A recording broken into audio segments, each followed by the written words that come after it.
Саламатсыздарбы? Менин атым Улан.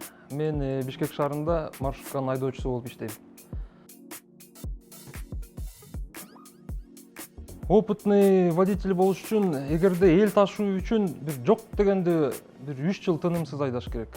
Эл ташуу үчүн. А эгерде мындай жеке менчик машина айдаш үчүн бир жыл жетиштүү деп ойлойм да. Эми айдоочулардын эки түрү болот. Кээ бир айдоочулар машинесин арендага алып айдашат. Кээ бирлер болсо өздөрүнүн жеке менчик машинелерин айдашат, маршруттарын. Эми орточо 1000 сомдон 2000 сомго чейин да. Күнүнө бул мен айтып коеюн, бул деген 12, 13, 14 сааттык жумуш күнүнө. Ушул акчаны табыш үчүн. Эгерде мисалы 2000 сом тапсаң, анда жарымын арендага берет, жарымы өзүнө калат, 1000 сом калат. Бирок 12 саат, 13 саат тынымсыз жумуш да. Жолдо. Чындап айтсам, жактыра турган деле эчтекеси жок бул жумуштун. Өтө оор. Көп шофёрлор кетип атат жумуштан азыр. Мына быйыл көп маршрут азайды. Анткени жумуш оор, машинанын тетиктери кымбат, солярка кымбат, штрафтар дагы чоң штрафтар келип атат. Көп балдар жумуш таштап кетип атышат. Мен өзүмдүн негизги жумушум бар. Ошол негизги жумушуман бош убакытта мен маршрут айдайм. Мен негизги кесибим боюнча мен архитектормун. Мен күндүз саат бир 12ден баштап 5ке чейин өзүм негизги жумушумда отурам. Эртең менен анан кечинде шаарга чыгып 1-2 круг айланып бир 1000 сом иштеп коем. Эми башка шаарлардын тажрыйбасын караганда келечеги бар. Анткени башка шаарлар, чоң шаарларда деле кичи автобустарды тынымсыз пайдаланышат. Анткени канчалык шаар өскөн, чоңойгон сайын шаардын тегерегинде жаңы конуштар кошула берет.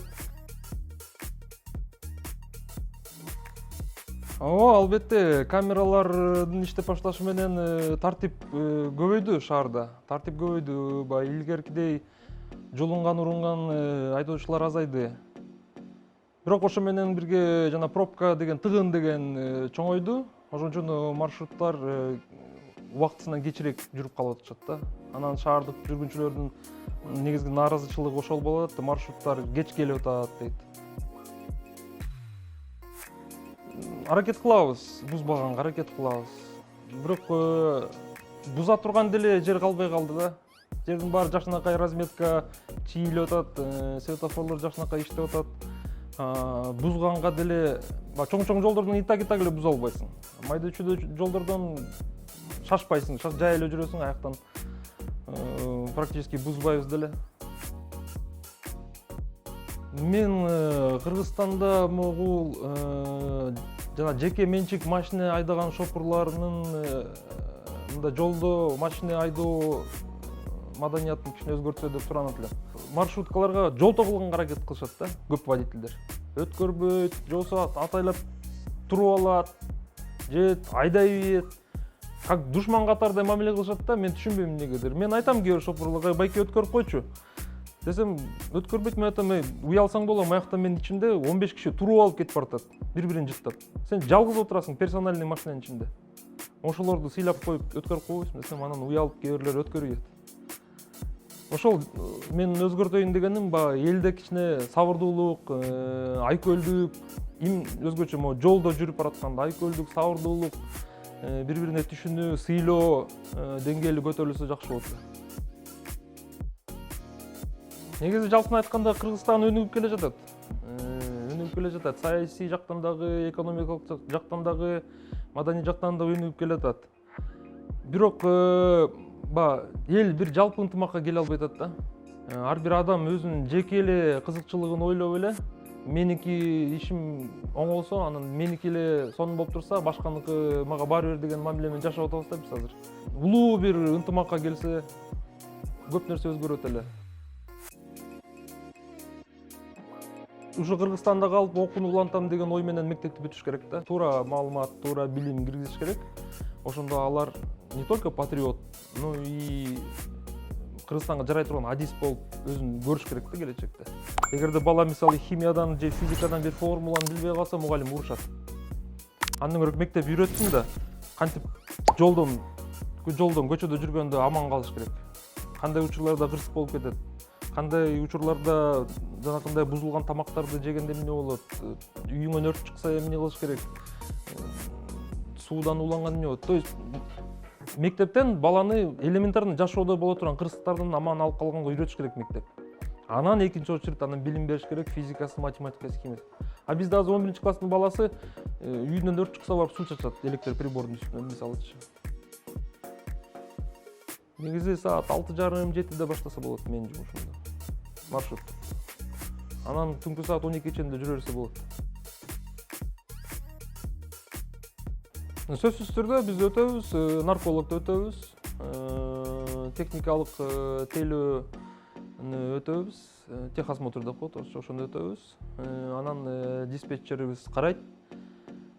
Ушул 3 печат басып берет, текшерет, анан линияга чыгарат. Эми ар бир маршруттун шопуру аракет кылат өзүнүн линиясынын жаманаттык кылбаганга.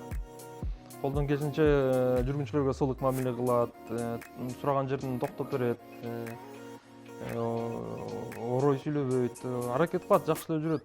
Болгон эле баягы машинесин жаңыртканга же убагында оңдоп турганга же сиденьяларын жаңыртканга мисалы акча топтош кыйын болот азыркы учурдачы. Ошон үчүн кээде баягы кичине эскерген машиналар жүрөт да бизде линияларда. Сөзсүз түрдө эртең менен линияга чыгаардын алдында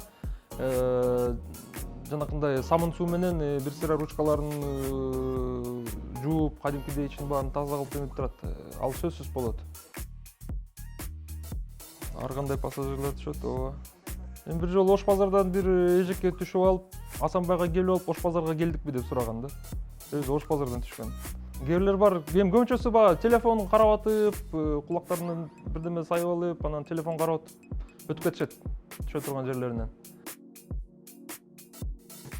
Болот майда-чүйдө пакет, кийим, куртка, майда-чүйлөрүн унутуп беришет. Бирок келип алып кетишет кайра, конечный точкаларыбызга келип кайра алып кетишет. Орточо эсеп менен бир күндө бир 20 машинеден баштап 100 машинеге чейин чыгат. Жалпы шаар боюнча да, бир линияга. Жол тыгындарды азайтыш үчүн терең изилдеш керек. Кайсы маалда кайсы тарапты көздөй көп машина чыгат. Ошондо жана светофорлордун күйүү интервалдарын жылдырып өзгөртүп турса болот. Мен мындай суроого мындай болуп жооп берет элем. Уруу качан келет? Качан биз ошол урууга бардык шарттарды өзүбүз түзүп бергенде гана келет. Телефонубузду бекем кармабайбыз, сумкабызды ачабыз, кайра жаппайбыз. Жүргүнчүлөр менен урушкан учур деле көп деле болбойт. Мындай эстеп деле айта албайм. Эми качан көбүнчө эмнеден урушабыз биз көбүнчө? Көбүнчө жанагы токтоп койчу дегенди акырын айтышат да. Шопурлардын көбү дүлөй болот. Анткени эртеден кечке чейин мотордун үнү угат. Анан өздөрүнүн терезесин ачып албай дейт. Терезеден болсо ар бир өткөн машинанын үнү угулат. Тээ жактан артынан туруп алып бир кыз токтотуп коюңузчу дейт, анан укпайт эч ким аны. Анын жанында турган кишиси да укпайт. Анан акырын кыбырап эчтин түйүнө чейин келет дагы уже 1 километр өткөндөн кийин балки я же вас просила вон там остановить деп нааразы болушат. Көп чырдын баары ошондон да. Анан чыгып баратканда дагы баягы тултуңдап туруп эшикти тарс жабышат. Анан эшик тарс жапкандан кийин анан биз жарылабыз. Анан айтабыз туруп алып туруп. Апасын, атасын баарын тең айтабыз. Эми жол кире мен билишимче 8 жылдан бери 10 сом да. 8 жылдан бери солярканын баасы калп айтпасам бир 3 эсе 4 эсе көтөрүлдү. Автоунаанын тетиктери кымбаттады. Мисалы, бир дөңгөлөктүн баасы, кышкы бир дөңгөлөктүн баасы 5000 сом. Анын 4 дөңгөлөк аласың 20 000 сом. 20 000 сом топтош үчүн мен 2000 адамды ташышым керекмин да 10 сомдо. Бул башка тетиктерди айтпай эле коеюн. Машиналардын көбү эски, 15-20 жылдык машиналар маршрутта. Тез бузулат. Эл мындай түшүнөт да, эгер 15 сомго көтөрсөңөр, анда биздин айлыкты да көтөргүлө, анан мамлекет мугалимдин айлыгын көтөрсүн. Мындай да негизи. Жол киренин баасы бирөөнүн айлыгынан көз каранды болбош керек. Жол киренин баасы ушул транспорттук компаниянын ушул транспорттук маршрутты иштеткенге кетирген баягы расходторуна жабыш керек биринчи очередь. Бул элементарный эле экономический правилалар да. Жол кире көтөрүлсө көп нерсе оңолот эле. Жаңы машиналар келе баштайт эле.